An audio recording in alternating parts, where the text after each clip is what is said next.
시청자 여러분 안녕하십니까?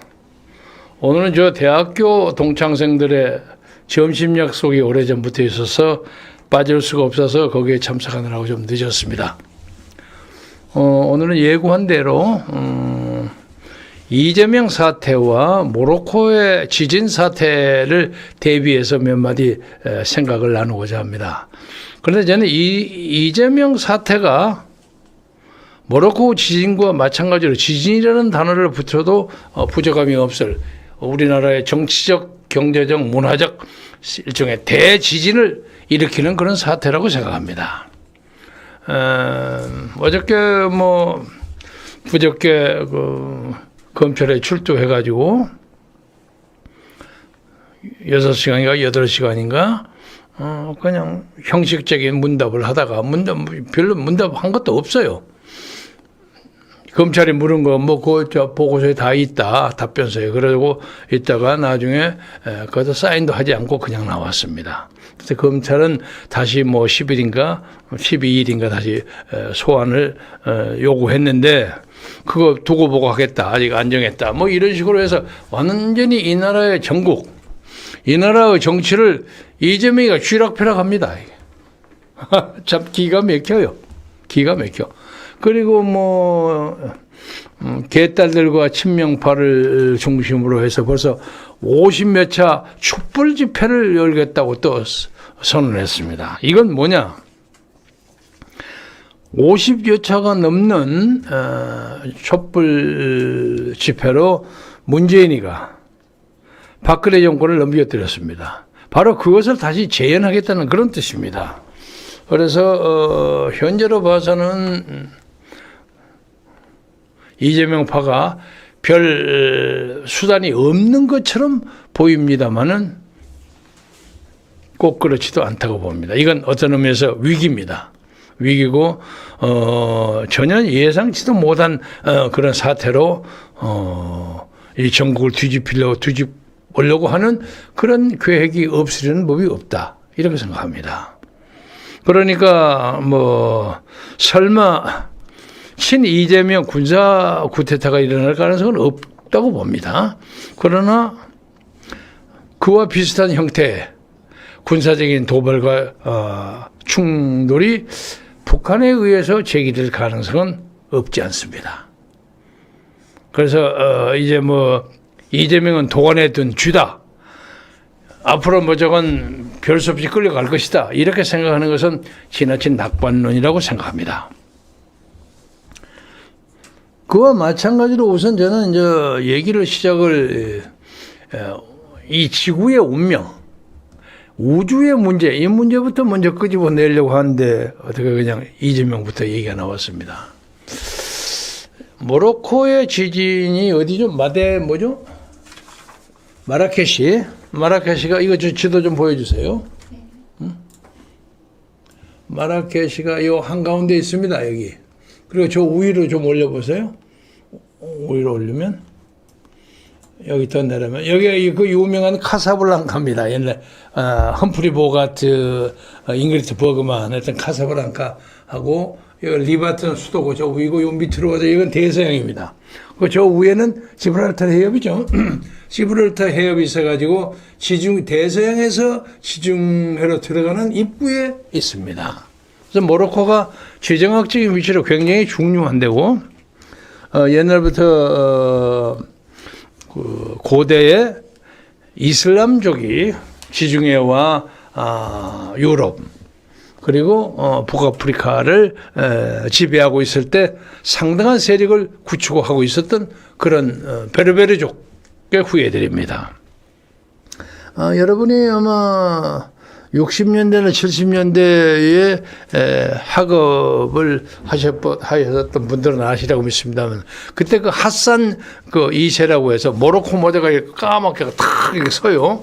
그래갖고 국제 정치에서 상당히 주목을 받은 사람입니다. 그 사람이 아마 핫산 2세 겁니다. 1961년부터 99년까지 재위에 있었는데 한참 그때 국제 정치의 중요한 미디에이터라고 할까? 그런 역할을 했습니다. 그래서 만만치 않는 민족이에요.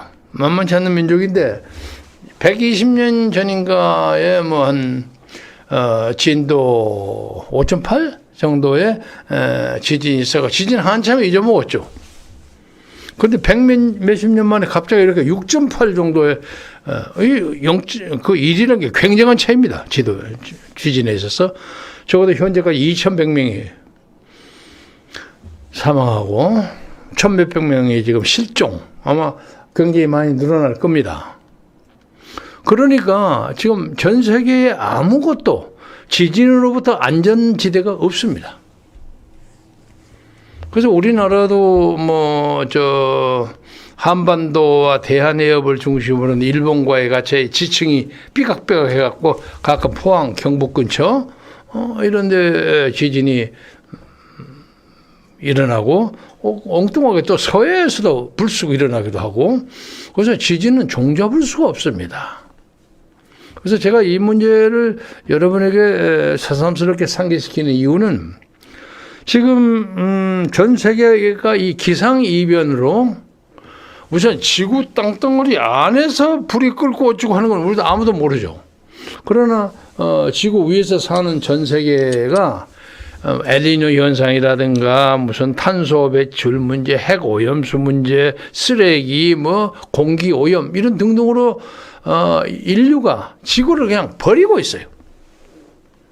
버리고 있어서 이것도 혹시 기상이변의 원인이 되지 않을까. 그러면 앞으로 어디서 지진이 벌어질지도 모르는 이런 위험한 상황에서 근본적으로 우리가 지구에 사는 인류가 지구에 살고 있는 한 지진에 대비하는 자세를 갖춰야 합니다. 연전에 제가 제 졸작 책에 일본판을 내느라고 일본을 2박 3일인가 3박 4일인가 예방한 적이 있는데요. 일본 동경에서 웨이신 클럽에서 일본의 중요한 사람들 모아가지고 좀 근사하게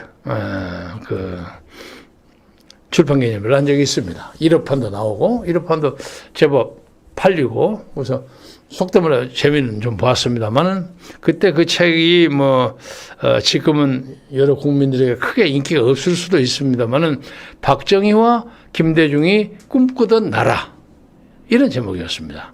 그러니까 박정희가 정치인으로서 어떤 나라를 꿈꿨고 김대중은 어떤 나라를 꿈꿨는가. 그런데 김대중이 요새 지금 많이 몰리고 있는 형편입니다. 북한의 핵무기를 구체화시키는데 현실적인 도움을 줬다 하는 입장 때문에 보수 우파 자유주의 세력으로부터 막 몰리고 있는 판인데 좌우당 간에 그 이슈는 우선 잠시 제외하고라도 김대중과 박정희가 조국 광복과 조국 건축을 위해서 건립을 위해서 노력하는 것은 상당히 비슷하다는 입장의 책 연구 논문의 책이었습니다. 그런데 아무튼 그거 하느라고 일본을 가서 일본 동경 간단가 지오타쿤 어디에서 11층짜리 조그만 호텔에서 며칠을 머물렀는데 제가 말씀드리려고 하는 건 그 내용이 아니라 이게 정사각형으로 이렇게 된 호텔이에요. 이렇게 돼 있는데 그게 이제 제가 있었던 방이 안을 다 보고 있으면 밖을 보고 있지 않고. 그래 놀랄만한 것은 그 안에 있는 그 공간을 이런 철근으로 막 얽어매놨어요. 막 이렇게 막 매놨어요. 이게 뭐고 그랬대요.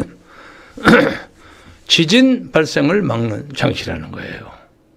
그러니까 다시 말하면 일본의 꽤 오래된 호텔인데 그 호텔에 만약에 지진이 일어날 경우에 그 지진 때문에 쓰러지지 않도록 서로 얽어매 놓은 거예요.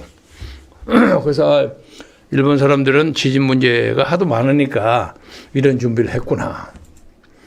우리나라는 그런 걸 내가 아직 본 적이 없고 그래서 앞으로 우리나라도 건물을 지을 때 지진 문제를 반드시 생각해야 합니다. 이 모로코 경우에는 오래된 왕국 아닙니까? 수천 년 왕국인데 대부분이 벽돌로 집을 지었어요. 벽돌. 왜냐하면 벽돌은 가장 편하거든. 벽돌이라는 게 흙을 모아가지고 당시에는 시멘트를 붙이지 않고 벽돌 흙을 딱 만들어가지고 단단히 말려가지고 그걸 차근차근 쌓는 것이 가장 당시의 현대적인 기법이었어요. 그 벽돌하면 따뜻하고 안전하고 그리고 적으로부터의 무슨 뭐 공습도 막을 수 있고 그런데 다만 이게 밑바닥이 흔들리면 엉망진창이 돼버리는 거야. 그래서 이제 앞으로 한국뿐만 아니라 전 세계에도 주택을 짓는데도 내진 설계라고 그러죠. 소위 지진을 예방하는 그런 설계를 반드시 해야 한다. 그래서 이제 뉴욕 같은 데 보면 마천루가 많지 않습니까?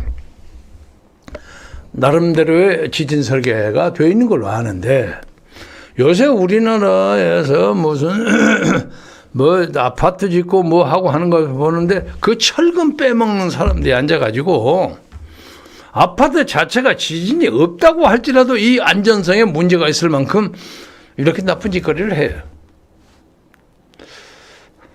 그래서 참 일벌백계 해야 합니다. 일벌백계. 그런데 그런 문제에 대해서는 아직 사람들이 신경을 안 쓰고 있는 것 같아요. 그리고 뭐 적당히 눈에 가리고 그냥 뭐 아파트를 많이 지으면 된다 이런 식으로 그냥 적당히 뭉개고 가는 것 같은데 제가 사는 지역도 이제 아파트를 뭐 49층인가 51층인가 지은다고 해서 뭐 주택조합도 만들고 어쩌고 합니다만 과연 그런 문제에 이 지진 문제에 대해서 확실한 그 어떤 대비 이런 것을 끼워 넣어야 한다. 그리고 이 문제에 대해서는 전문가들의 조언과 그 문제 해결의 방책을 존중해야 한다. 그것을 오늘 제가 주장하고 싶습니다. 그런데 이와 관련해서 이재명이가 벌려는 이 정치적 지진 이건 한도 끝도 없어요. 이게 우선 대한민국에서 법원이 어떻게 판단을 할 것인가가 애매해. 아마 9월 24일 김명수가 대법원장에서 벗어나면 새로운 대법원장이 와서 대법원의 1심, 2심, 3심 그리고 선고 그리고 무슨 구속영장 발부 여부에 대해서 새로운 프레임을 만들 겁니다. 그런데 그 안에도 예를 들면 이거 보세요. 연합뉴스 방금 나온 거 검찰이 송철호 징역 6년 황우라 5년을 구형했다. 요리 없는 관건 선거라고 봤나. 송철호가 누굽니까? 문재인이 가장 친한 친구 아닙니까? 그래서 송철호 울산 선거에 청와대 사람들이 무지무지하게 가담했어요. 무지무지하게 가담했어요. 그래서 이제 뭐 6년, 5년 하고 때렸으니까 무죄가 나올 가능성은 일단 없는 거죠. 없는 건데 앞으로 대한민국의 법원이 어떻게 하는가 두고 봐야 되겠어요.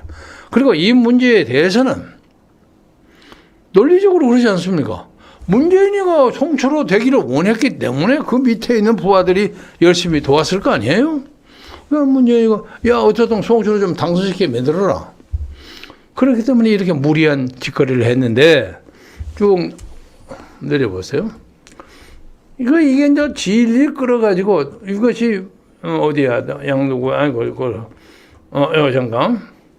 그래서 공직선거법 분리 및 선거규정에 따라서 황 의원의 공직선거법 위반 혐의는 징역 4년, 직권남용 권리행사 혐의는 징역 1년과 자격정지 1년을 분리해서 구형했다.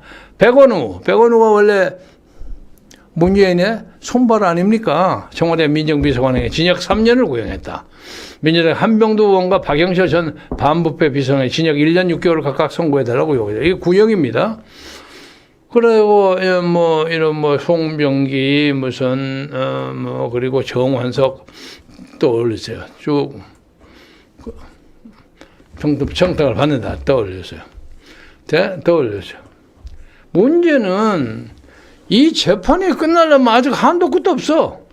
이 재판이 한 3년 만에 이제 간신히 구형을 했어요. 자, 올려보세요. 이게 그동안 송철호는 울산시장 다 해먹고 이미 물러났어요. 이거 나왔죠. 재판은 1년 넘게 공판 준비 절차로 공전하다가 21년 5월에 정식으로 공판이 열려서 2년 넘게 진행됐다. 그러니까 2020년 1월 29일에 검찰의 공소적이 3년 7개월 만에 재판 절차가 종결된 겁니다. 이게 무슨 법이 이런 법이 있습니까? 법원이. 이건 누구 탓입니까? 김명수 탓 아닙니까? 그러면 김명수를 누가 그래 올렸습니까? 문재인이 올렸어요. 근데 문재인은 전혀 자기 그거 문제도 되지 않은 것처럼 무례하게 내가 한마디 하는데 니들 시끄럽게 떠들어 이러고 딴전을 벌이고 있어. 이게 대한민국 이게 뭐 죽도 밥도 아니야. 이게 나라 그야말로 이재명 스타일로 이게 나라냐? 응? 그래서 또 내려보세요. 그래서 그 사이에 송시 전 시장 방금 제가 말씀드렸죠. 지난해 6월 이미 지난해 지금부터 1년 3개월 전에 임기를 다 마치고 퇴임을 했고 그리고 거기서 도와줬던 황 의원은 누구요? 황 누구는 국회의원이었어. 그하고 큰 소리 빵빵 치고 있어. 응? 이 사람의 임기는 내년 5월에 끝나. 그러니까 뭐 그동안 뭐 해가지고 자기 국회의원 해먹는 데 전혀 지장이 없는 거야. 그래서 통상 선거는 결심 공판 후 약 한 달 뒤에 열리지만은 사건이 방대하고 심리 절차도 오래 걸린 만큼 올해 말이나 내년 초에야 1심 신고가 겨우 날 것으로 예상된단 말이에요. 그러면 뭐 이거 뭐 장난이지 이거 뭐 아무것도 아니지. 따라서 이 나라 법원이 그렇게 되어 있잖아요. 선거법은 6개월 안에 하게 돼 있고 그리고 1년 안에 그걸 끝나도록 이런 것을 지키지를 않는 거야. 지키지를 않으면 그 법원 행정의 책임자를 문책해야 한단 말이야. 응? 그 지혜를 끄는 거야 이게. 이게 뭐 이게 나라가 이게 무슨 놈의 민주주의입니까 이게. 그런데 이제 책임이 윤석열한테 돌아가지 않습니까? 그 윤석열 이걸 내면 이거 위반이야? 윤석열에 대해서 나우코리아에서 이런 얘기가 나왔어요. 국본총장 북계와 연방제 꾀하는 미친 종북 주사파 공산주의자들 개헌 분위기에 띄우는 연방제 계략을 숨기기 위한 각종 사건장 말 이르는 제목 아래 소위 탄핵 반대파들 그러니까 뭐라고 할까? 순수 우파라고 할까? 그리고 저 이재명 패거리들은 극우라고 부를 거예요. 극우. 나는 그 사람들에게 공개적으로 묻고 싶어요. 극우가 뭐냐? 에? 니들을 전혀 봐주지 않고 공격하는 게 극우냐? 지금 옛날 극우라고 하면 옛날에 극우라는 개념은 하여간 빨갱이라면 무조건 찔러서 죽여야 한다는 그런 사람들이 극우예요. 그죠? 요새 그런 극우가 어디 있습니까? 응? 대한민국에 속칭 말해서 코호텔에서 빨갱이가 바글바글한 세상 그거 어떻게 다 그렇게 처리합니까? 그거 불가능해. 그래서 이 자유주의자들 소위 탄핵 반대파들이 얘기하는 말이 이렇게 있어요. 제가 그냥 읽은 것은 괜찮을 겁니다. 이건 나우코리아에서 제가 한 것을 짧은 거 읽습니다. 건국을 부정하는 광복회장 이종찬을 임명해도 공산폭동 사건들을 승화시켜도 최상병 사망사건 아시죠? 최상병 사망사건은 은폐 조작을 해도 아무 반응들이 없는 윤석열 지지자들. 윤석열의 립서비스 한마디로 할 때마다 와 하면서 찬양하는 어리석음의 멍인들. 멍인들은 게 멍청이 민중들이라는 얘기겠죠. 5.18을 헌법 전문에 넣는다 해도 연방제 개헌을 추진해도 아무 반응이 없는 윤석열의 멍민들. 말로만 우익 코스프레질, 뒤로는 문재인이가 못다 이룬 정책들을 성실히 계승 중에 있는데 좌파 언론들이 윤석열 잘한다고 띄워주는데 그것이 진짜로 잘한다는 걸로 착각하는 윤석열의 멍인들. 탄핵 무효 외치다가 윤만세족이 되어서 박근혜 대통령님께 기대칠 국민들이 없다. 이를 어찌하리. 이런 글이 나왔습니다. 저런 것을 반영하듯이 제가 뭐 박근혜 전 대통령에 대한 코멘트는 안 하겠다고 삼가하겠다고 얘기를 했습니다만 금년 9월 9월 됐죠. 이제 9월 한 중순 아마 앞으로 한 일주일 11일 사이에 윤석열 대통령 귀국했으니까 시국에 대한 박근혜 전 대통령의 태도 표명이 있을 것으로 예상됩니다. 그런데 많은 이 탄핵 반대파들, 소위 정치인 박근혜를 위해서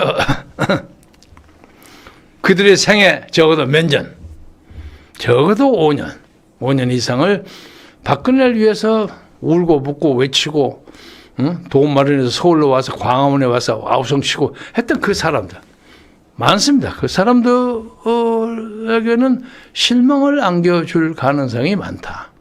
왜냐하면 박근혜 대통령은 여러 가지 상황을 봐서 현재에서 윤석열을 지지하는 것이 이 나라 국채를 지키는 데 더 도움이 된다 하고 하는 발언으로 하지 않을까 하고 많은 사람들이 예상합니다.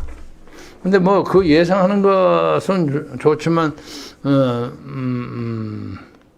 또 하나 붙이자면 그를 몇 년 동안 옆에서 가까이 보좌했던 유아무개 변호사가 국민의힘의 상당히 안정한 지역에 공천을 받아서 내년에 국회에 들어갈 수 있도록 음영으로 돕는 일을 박근혜 전 대통령이 하실 거다 하고 많은 사람들이 예상하고 있습니다.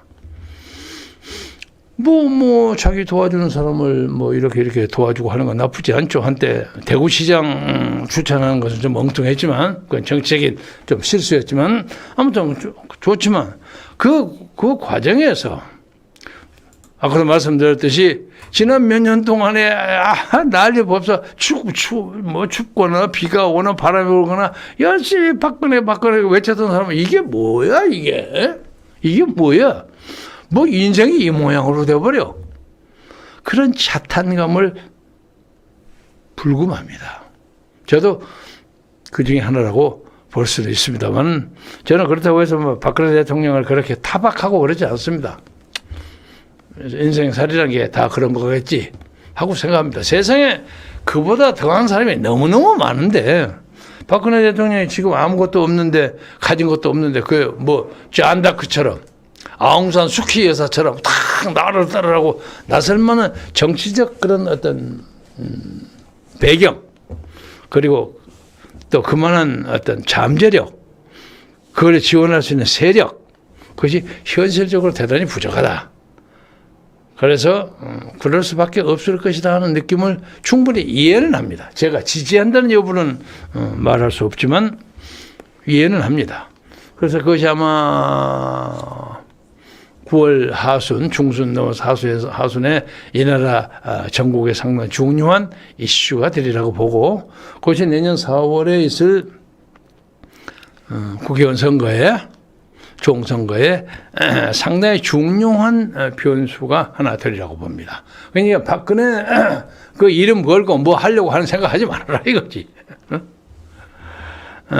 그래서 이제 요새 저하고 같이 꾸준히 일을 같이 하다가 요새 이제 독립돼서 4월 혁명을 완수해 하겠다고 지금 뛰쳐나간 이상로 전 MBC 국장 이상로 박사가 오늘 아침 보니까 국민의힘을 되게 공격하더라고요.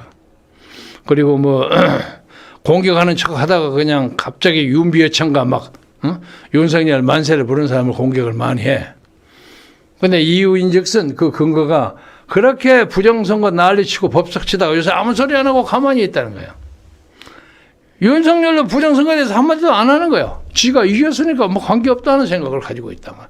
이러는 한 이 나라의 부패, 부정부패의 카르텔은 없어지기 어렵다 하는 것이 그 사람의 생각에 기저에 깔려 있다고 그렇게 평가가 됩니다. 앞으로 이제 어떻게 되는지 잘 지켜보겠습니다.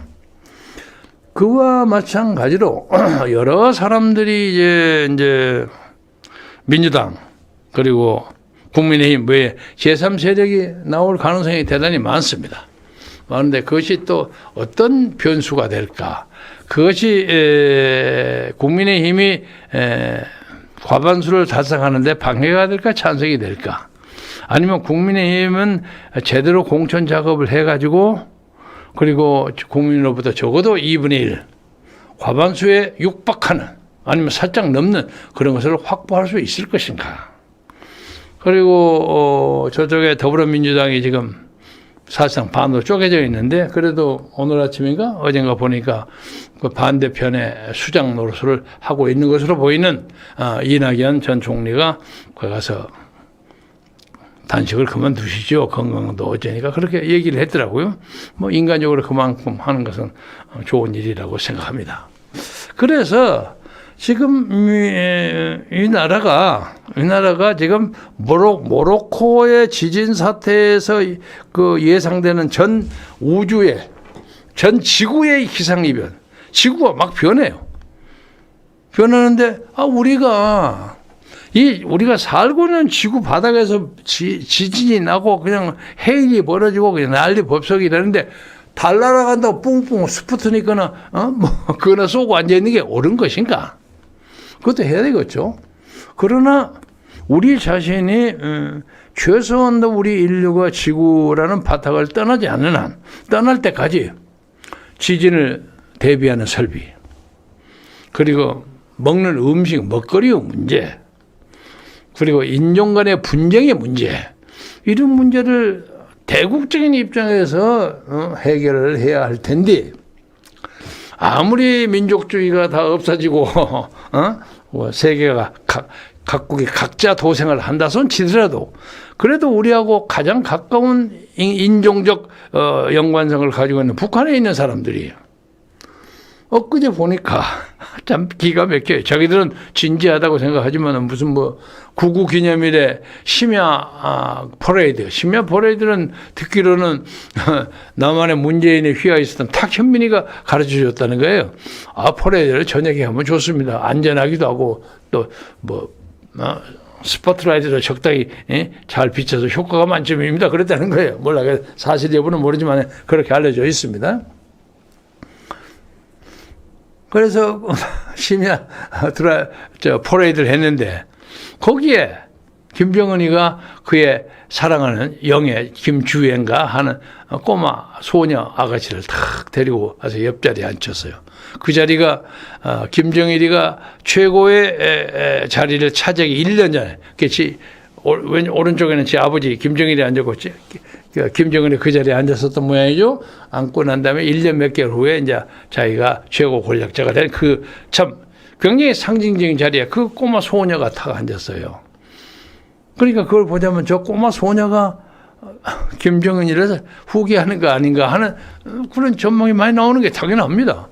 그런데 거기에서 그의 어머니였던 그래서 김정은의 부인은 흔적도 없이 사라지고 더더구나 아들이 한번 오이 나타나요. 둥둥하고 덥수룩하게 살찐 청소년 도대체 나타나지가 않아요. 그러니까 이 나라는 일반 사람들의 상식으로는 이해할 수 없는 여러 가지 드라마가 거기서 벌어지는데 자기들이 어떻게 하고 어떻게 먹고 살고 어떻게 나라를 끌어가고 하는 거야 우리가 상관할 바는 아니겠습니다만 그러나 우리하고 가장 가까운 인종의 사람들이 어쩌고 그러면 전 세계에 저런 나라가 존속할 수가 있는 것인가? 저는 그 문제에 대해서 참 이 소위 한민족, 조선민족에 대해서 아주 절망감을 가집니다. 응? 아니 적당히 해야만 뭐든 대화도 하고 뭣도 하고 해야지 그냥 ICBM 이런 해갖고 그냥 남조선 때려 부실 생각만 하고 앉아 있고 지금 현재 북한의 식량난이 다급해져서 옛날에 고난의 시대 그 1999년 말입니다. 제가 평양에 갔었을 때입니다. 그때보다 더 심각한 빈곤과 기아가 막 널려 있다고 알려져 있는데 여러 가지 정보가 그렇게 나옵니다. 그런데 왜 저렇게 천년이 하루같이 저렇게 하고 있는 거지? 저 드라마는 언제 끝날 것인가? 그러니까 우리 같은 사람들이 저뿐만 아니라 많은 사람들이 한민족의 장래, 이 한반도가 다 해서 얼마야? 10만 평방킬로미터? 모로코가 70만 평방킬로미터예요. 그러니까 땅덩어리 보면 우리가 7배나 큰데요, 우리가. 근데 이 조그만 나라에 그나마 반쪽으로 잘려져 가지고, 아니 언제까지 이렇게 그야말로 말도 안 되는 역사적 파행을 계속해야 하는 것인지, 이런 것을 해결하는 방법은 도대체 무엇인지, 그리고 한미일 삼각 관계를 맺는다는 윤석열은 도대체 어떤 생각을 가지고 있는 것인지, 윤석열의 반대파는 그 해봐라. 지금 1년 반 됐으니까 2년 반 지나서 이제 이번 선거에 네가 이기지 못하면 너는 이제 식물 대통령이다. 이러고 앉아 있어요. 그런데 윤석열은 이렇게 사태의 심각함을 알고 있는지, 이 문제에 대해서 우리는 국제회의에서 돌아온 대통령의 일거수일투족을 주목합니다. 이것이 모로코의 지진 문제가 아니에요. 대한민국의 정치적 지진이 일어나고 있어요. 그런데 이것을 좀 쉽게 생각해, 사람들이. 응? 그리고 맨날 보면서도 하는 얘기가, 이재명이라는 사람이 참 지독한 사람이다. 그전에 제가 그런 얘기를 했습니다. 한 100년이나 200년 후에 이재명을 주제로 하는 수많은 드라마가 생길 겁니다. 그래서 이제 저 사람이 저러고 있다가 갑자기 이런 것도 있을 수 있어요. 요새 이제 건강이 좀 약화된 것처럼 보이는데, 저도 건강을 얘기하기는 좀 나무 건강이지만 좀 조심스럽는데, 저러다가 갑자기 목숨이라도 잃게 되면 이재명은 하루아침에 신이 돼버립니다. 가드가 돼버립니다. 난리 납니다. 그러니까 이 윤석열 정부로서는 조심스럽게 다뤄야 한단 말이야. 그런데 저 사람이 저래 갖고 뭘 어떻게 하려고 하는, 무슨 약점을 윤석열로부터 붙들고 있는지. 엊그제 김만배가 윤석열에 대해서 내면서는 마지막 카드가 무엇일까 하는 것에 대한 여러 가지 유추를 해본 바가 있는데, 저것들이 뭔가 그런 것을 가지고 있는 것처럼 보여요. 그렇지 않는 대통령은 더 과감해야 합니다. 어물어물하면 오히려 당합니다. 내가 그 얘기를 좀 오늘 꼭 해주고 싶어요. 그래서 이 재판 노름으로 지나다가 위에 문제가 해결이 안 된다. 절대 해결이 안 된다. 그리고 지금 이것은 단순한 사건이 아니라 한국 사회 일종의 정치적 지진 상태다. 그 얘기를 하고 싶어요. 절대로 과장이 아니라고 생각합니다. 그래서 윤석열은 지금 현재 단식 중인가? 단식 중인데 저 사람이 나이롱 단식을 한다, 가짜 단식을 한다. 어쨌든 간에 최면이 있으니까 또 최소한도 단식을 하겠죠. 저녁에 들어가서 채소국을 먹든지 뭘 먹든지 그런 건 하겠습니다만, 허약해진 것은 맞습니다. 맞는데 저 문제를 해결할 수 있는 방법이 없는 것인가? 응? 그것을 이럴 때 천하의 책사가 나와야. 응? 앉아서 그냥 검사들 조사나 하고 앉아 있고 조사해도 잡아내지도 못하잖아요. 엊그제 최보식이 언론 얘기 여러분 들어보셨죠? 그렇게 조사하면 딱 부러지는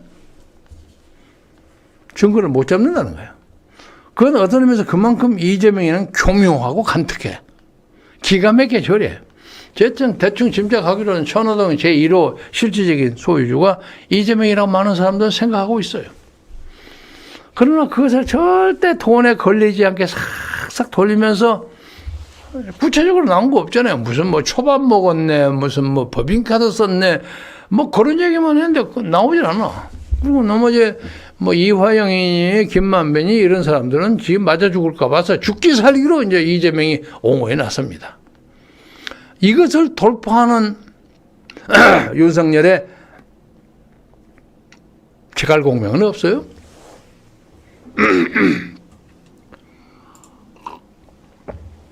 그래서 참 답답하다는 생각을 많이 하면서 이번에 유인천 문체부 장관, 신원식 국방부 장관, 김행 여가부 장관 좋게 잘 뽑은 거라고 생각합니다.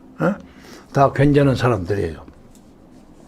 그런데 저 사람들이 이 전국의 결정적인 해결을 실마리를 끌어낼 수 있는 입장에 있는 사람은 아니란 말이에요.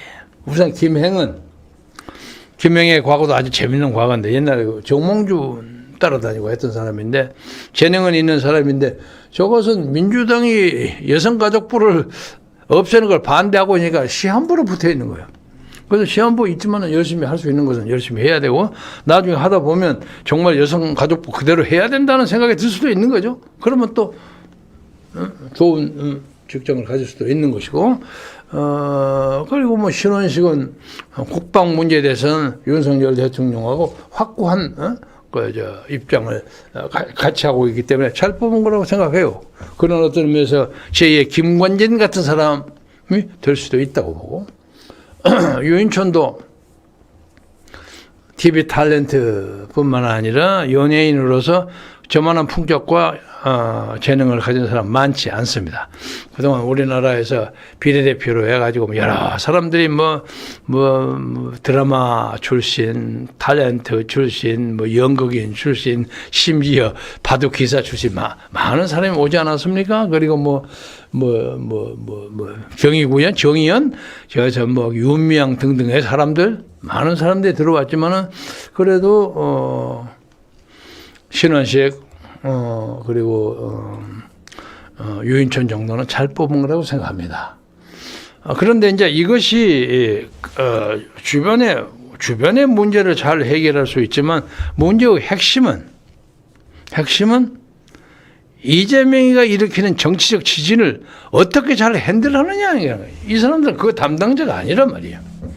그래서 대통령의 고민이 더 필요하고 그리고 흔히 얘기하는 김만배나 그런 쪽에서 가지고 있으리라고 예상되는 윤석열 캠프 쪽의 어떤 포점, 문제점 이것을 내놓고 먼저 선제 공격을 취하세요. 응? 선제 공격을 취하세요. 그것도 성공을 하는 것이 경우에 따라서 최선의 방법이 될 수가 있습니다. 그래서 많은 사람들이 이재명이가 지금까지 꾸며놨던 이 사법 리스크에 받는 5막 3장, 끄떡하면 사람 없어져 버리고 하는 그런 것에 그 공포 분위기에서 벗어나서 떳떳하게 재판을 받을 수 있도록 만들어라 이거예요. 그것을 해야 할 최종적인 책임은 대통령에게 있다. 그리고 9월 24일 대법원장이 교체하면 즉시 긴급조치로 해서 후임 법관들 재배치하고 김명수를 반드시 사법 처리의 무대에 올려야 합니다. 저 사람이 이 나라를 역사를 농단하는 그 심도와 강도와 그 개교한 간특한 격유는 너무도 지나칩니다. 이것을 대통령이 확실하게 깃발을 들고 나가서 정치적 쇄신의 성공을 기약하면서 우리도 비판적인 입장이지만 지켜보겠습니다. 오늘은 이만큼 하겠습니다. 여러분 건강하시고 행복하시길 바랍니다. 감사합니다.